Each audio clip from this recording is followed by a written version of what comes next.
Hello everyone, it's Jamal Thomas. Welcome to the Progressive Soapbox. I was getting ready for doing the video with Cynthia McKinney. She's going to be on at 9:30 Eastern. And I came across something that's a bombshell. I can't believe this isn't larger news.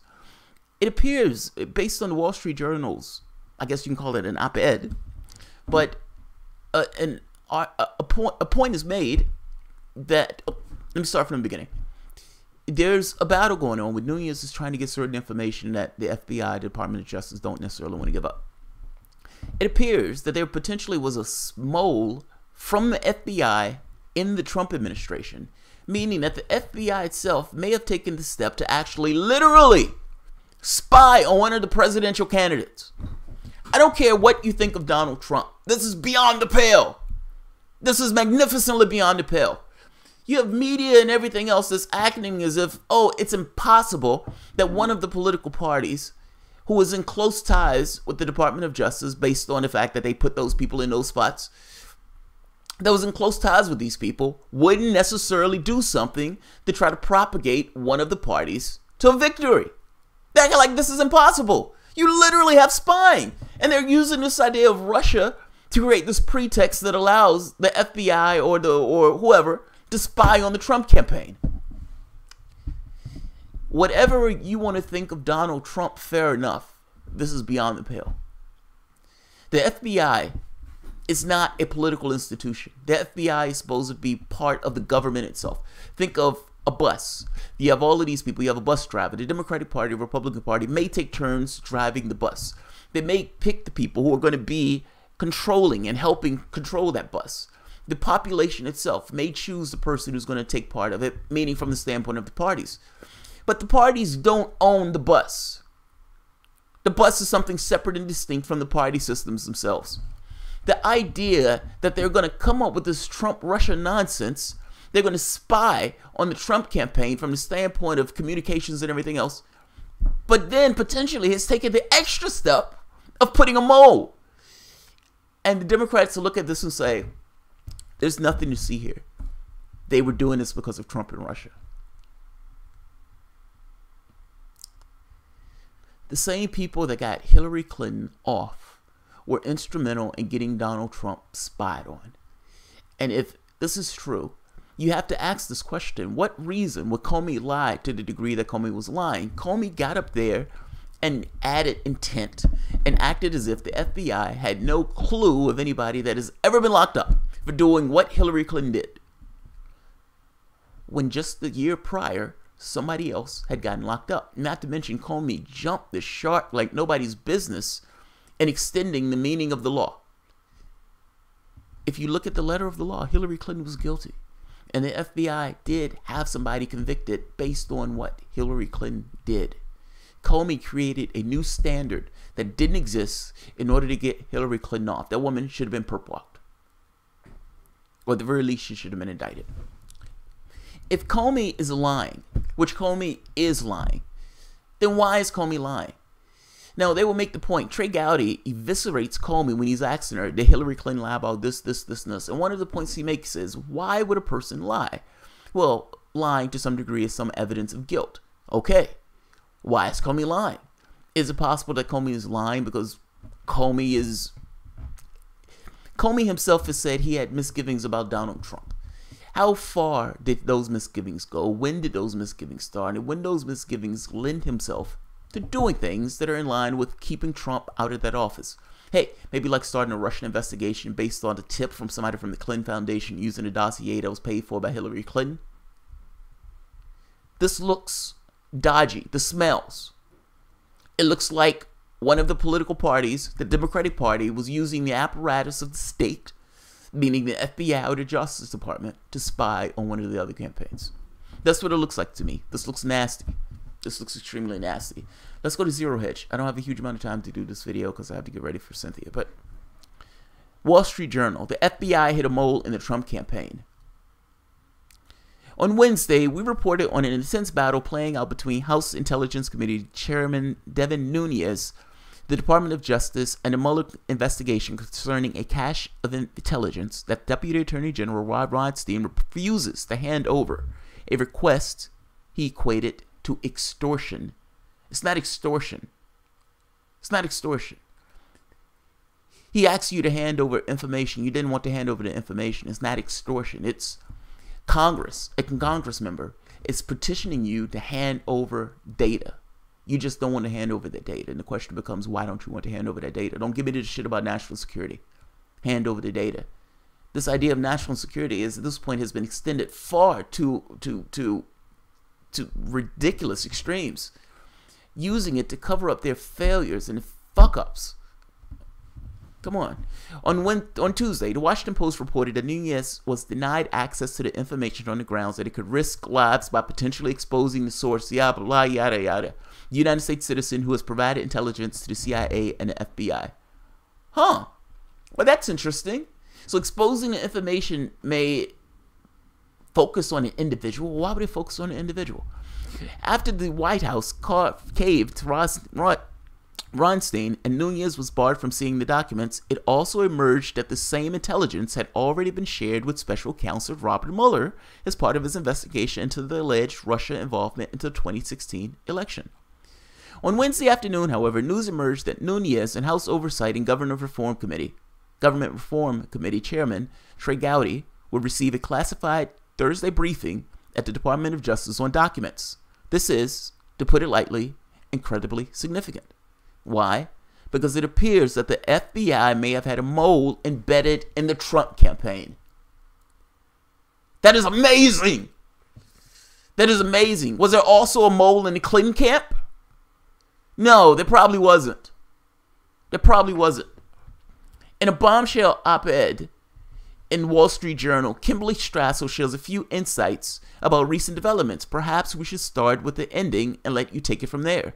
Needless to say, Strassel's claim, if true, would have wide-ranging implications for the CIA, FBI, Department of Justice, and former Obama administration's officials. Strassel concludes, I believe I know the name of the informant, but my intelligence sources did not provide it to me and refused to confirm it. It would therefore be irresponsible to publish it. About the FBI source. Did the Bureau engage in outright spying on the 2016 Trump campaign? Well, if it's a mole, then that answer would be yes. The Department of Justice lost its latest battle with Congress Thursday when it allows House Intelligence Committee members to view classified documents about top-secret intelligence source that was part of the FBI's investigation of the Trump campaign. That is a fig leaf. Even without official confirmation of the source's name, the news so far holds some stunning implications. Among them is the Justice Department and Federal Bureau of Investigations outright hid critical information from a congressional investigation. In a Thursday press conference, Speaker Paul Ryan bluntly noted that Intelligence Chairman Devin Nunes' request for details on his secret source was wholly appropriate, completely within the scope of the committee's long-running FBI investigation, and something that probably should have been answered a while ago. Translation: the department knew full well it should have turned this material over to Congress investigators last year, but instead deliberately concealed it. House investigators nonetheless sniffed out a name, and Mr. Nunes in recent weeks issued a letter and a subpoena demanding more details. Deputy Attorney General Rod Ronstein's response was to double down, accusing the House of extortion and delivering a speech in which he claimed that declining to open the FBI's files for review is constitutional duty. You're incompetent. You're incompetent if you believe that. You're absolutely incompetent if you believe that. Justice asked the White House to back its Stonewall, and it even began spinning that daddy of all super spooks. Yeah, super spook arguments that revealing any details about this policy asset could result in the loss of human life. They said about everything.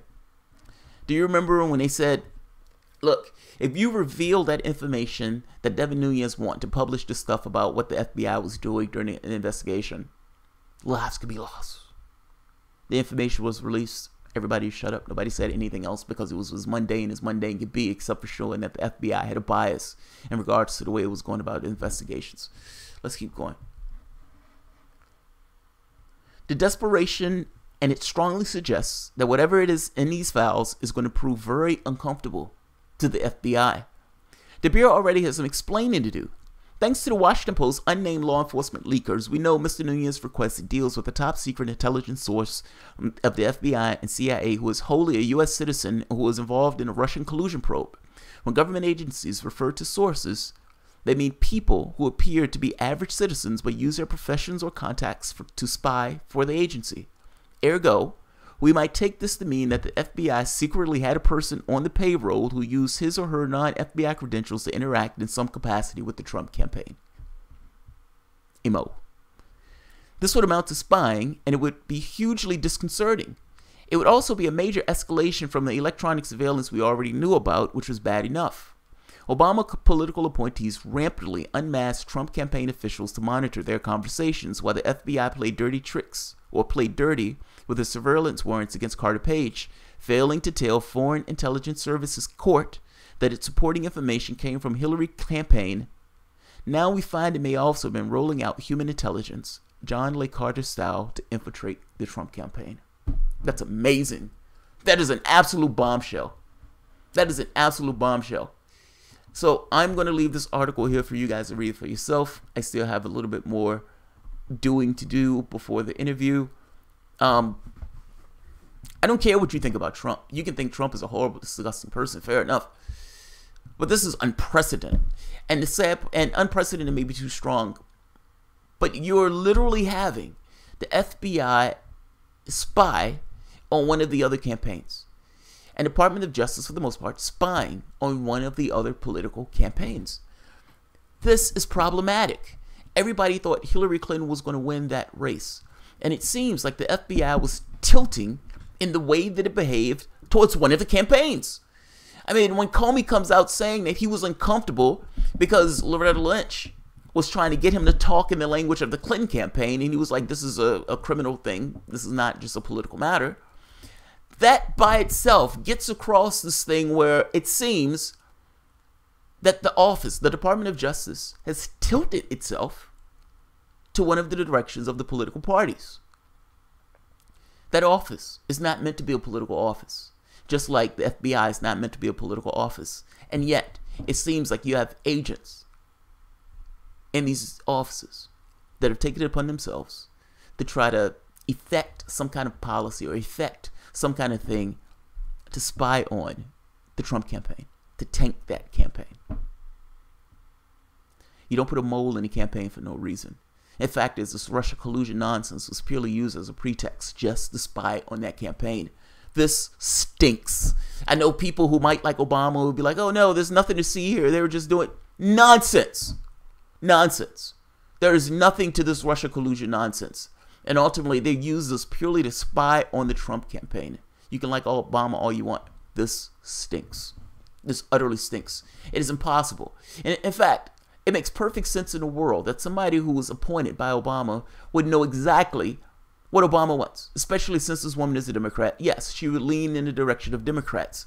It makes all the sense in the world that if she had somebody under her that she could control in this way, that she may push them to take on a case in a particular way that will go towards the disposition that she herself wants, or that particular party wants.